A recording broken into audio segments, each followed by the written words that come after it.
Bismillahirrahmanirrahim. Assalamualaikum warahmatullahi wabarakatuh. Sahabat yang dirahmati oleh Allah Subhanahu wa taala.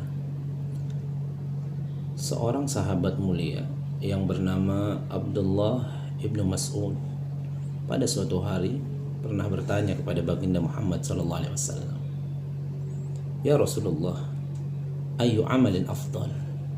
Wahai Rasulullah, amalan yang paling agung, paling istimewa itu apa?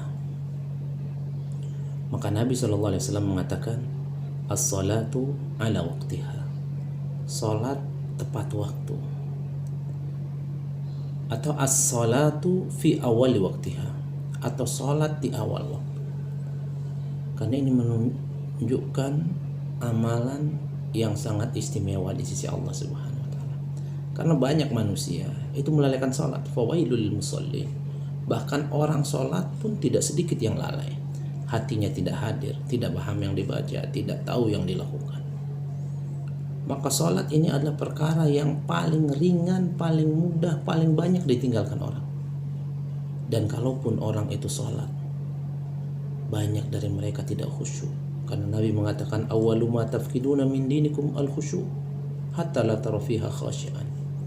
Yang paling banyak, yang paling cepat akan diangkat dari umatku ini adalah kekhusyukan saat salat. Dan berapa banyak kita saksikan, terutama di pagi hari, orang yang salat subuhnya di luar waktu salat.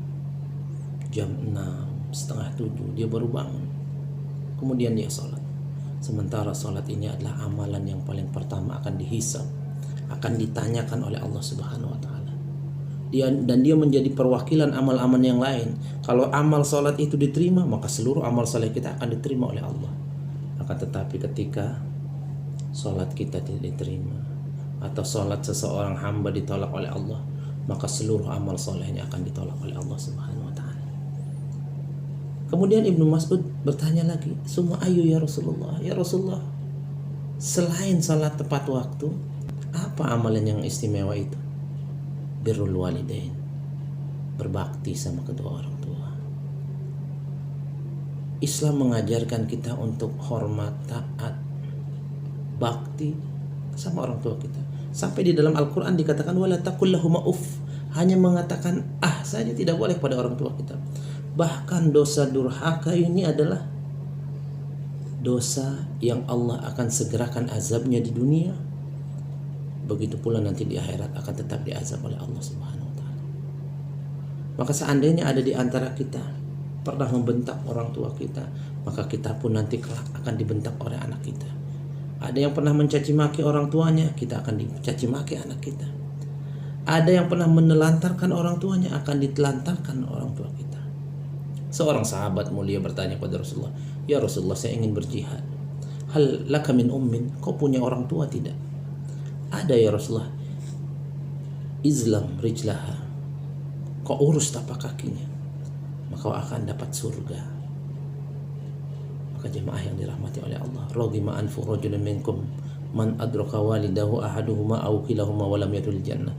Sungguh amat celaka, merugi siapa? Orang-orang yang Allah takdirkan orang tuanya masih hidup, kedua-duanya atau salah satu dari keduanya, kemudian dia wafat, dia tidak masuk surga. Artinya apa? Dia tidak bakti sama orang tua. Dan yang terakhir, Ibnu Mas'ud, sahabat ini luar biasa, sholat tepat waktu, sudah pasti bakti. Summa ayu ya Rasulullah, kemudian apa ya Rasulullah?